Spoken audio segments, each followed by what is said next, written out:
Hi, folks. I hope you're doing well wherever this finds you.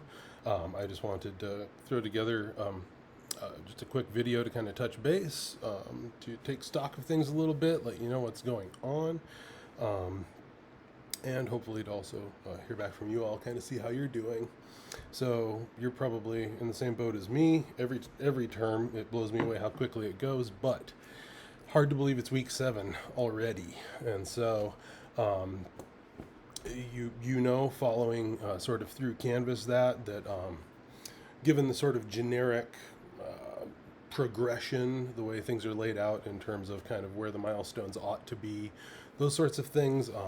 Ideally, you're at a stage now where you're gathering data, potentially have gathered data, starting to compile and getting ready for analysis. Um, that being said, there's a lot of variability, which completely stands to reason. I think that that's actually one of the most important things that comes out of a course like this, which is in the early courses where you're learning methods and analysis and these kinds of things. We sort of lift it up into this like abstract bubble vacuum that kind of like floats above reality, and then we discuss it in these perfect academic terms. Here's how you get a variable, here's how you measure a variable, here's how you do sampling and these sorts of things. And then when you get into a more advanced place like this, you begin to realize like it's not pretty. And it can be a very ugly and challenging process, a lot of unforeseen circumstances, changes, all manner of stuff that I probably don't even need to try and explain to you at this point in time. And all of you are experiencing those in different flavors, different levels of severity, that sort of thing. Anyway, take home point about that is, a lot of variability in terms of where people are at this stage, and the challenges that they're facing. As I think I mentioned in one of my emails I sent recently, with some of you, we've been working like very, very close and doing Zoom meetings and going through things. And for a lot of the rest of y'all, I'm just kind of in the background and watching your work as it goes in, and all of that is totally good. Whatever approach you're comfortable with works great by me. Um, the big difference with this course, like even relative to my other research course right now, that one's a lot more lockstep. You guys are doing your own projects, highly independent, and so it stands to reason that I'm needing to kind of do a lot more individual work with each of you along the way. So, I'll say it now. I'll say it at the end. I say it every single time. Just let me know what you need, where you're at, how I can help, or if I can help, that sort of thing. You know this. Okay, so what did I want to touch on? There's not too much at this point. Um, as I say, hopefully you're somewhere around data acquisition or data analysis.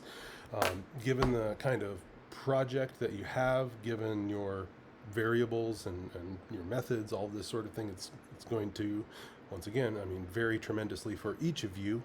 Uh, One of the things I just wanted to sort of point out, you're using different sampling techniques, experimental designs, correlational, quasi-experimental, those sorts of things. One thing we never talked about was how to sort of do a power analysis, or to how to achieve sufficient power, statistically speaking, from your sample. Um, you're going to have kind of a mutual push and pull probably at this point. One is going to be sort of pushing you in the direction of like, just get this out, get the data, get it rolled in, do the analysis, and just try to get it done quickly, because again, week 7 and we still have all the other parts of the paper and things like that ahead of us. But that being said, you got to sort of pull on the other side too, where this is a big project. You have committed and put a lot of time, resources, energy, that sort of thing into it, and so it would sure be a bummer to do all of that, put your questionnaire out there, or to recruit your people, or however you are going about it, and then to not get a sufficient sample size, that once you have all your data, you can't actually tell if there was anything going on or not, because you didn't have a sufficient N to get to that level of power. So that may or may not be obvious to you depending on your methods and that sort of thing. If you want to know, contact me. We can talk about that, or I can look into it a bit further. Often, one of the best and simplest gauges to this is to just simply look at the literature that you're working with currently, to look at the comparable forms of research where they were defining things similarly, working with similar populations, and ideally striving for something like a sample size of what those folks have. Of course, that's published literature, that's a whole other world compared to this is a 10-week class and all of that. I fully understand. So just throwing it out there sort of for your perusal. The next part I was going to touch on, so we're at the point right now, so you've done your literature reviews, and you have taken those and basically morphed them into the first draft of your introduction for your paper. And because of a whole number of reasons, I obviously had not gone in and fully, I haven't been able to finish with the literature reviews yet. My inclination right now is that I'm of course going to get to the literature reviews and get on top of that. Where I wanted to maybe focus my energy a little harder prior to jumping into that would actually be to go in and start addressing these first rough drafts of the introduction and of your methods sections. And the reason for that being, the lit review is the lit review is the lit review at this point. That stands as it is. With the introduction and with working towards the larger scale research paper, we're going to do these back and forth drafts. I'm happy to do initial contacts kind of throughout if that's something that you want with those as well.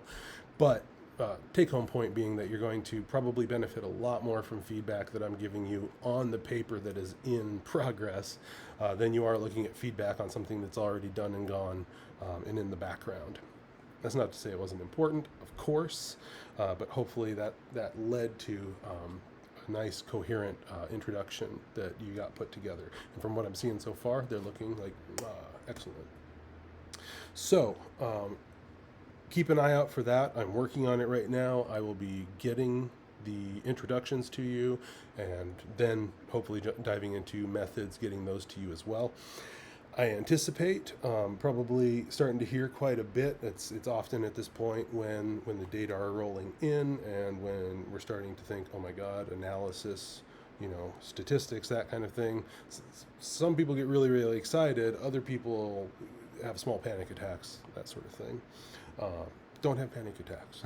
Let me know if you want a hand with any of that.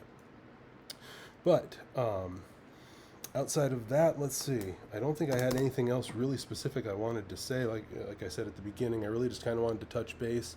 I've been doing so with each of you individually, and it just starts to feel like, oh, right, we actually are one class altogether, and so maybe I should occasionally do something that kind of brings some cohesion back to that thing. So I will leave it at that. I'm certain that there'll be other stuff that probably pops into my head, and if that's the case, I'll just continue to be in touch. But you're doing fantastic. All the stuff I'm looking at, you guys are doing nice work, and some's going to need, of course, more feedback than others, but that's en route at the moment. And outside of that, I guess I just hope that you are well, staying healthy, staying sane. These are relative terms. And we'll just be in touch as we move along. All right. Take care of yourselves. Cheers.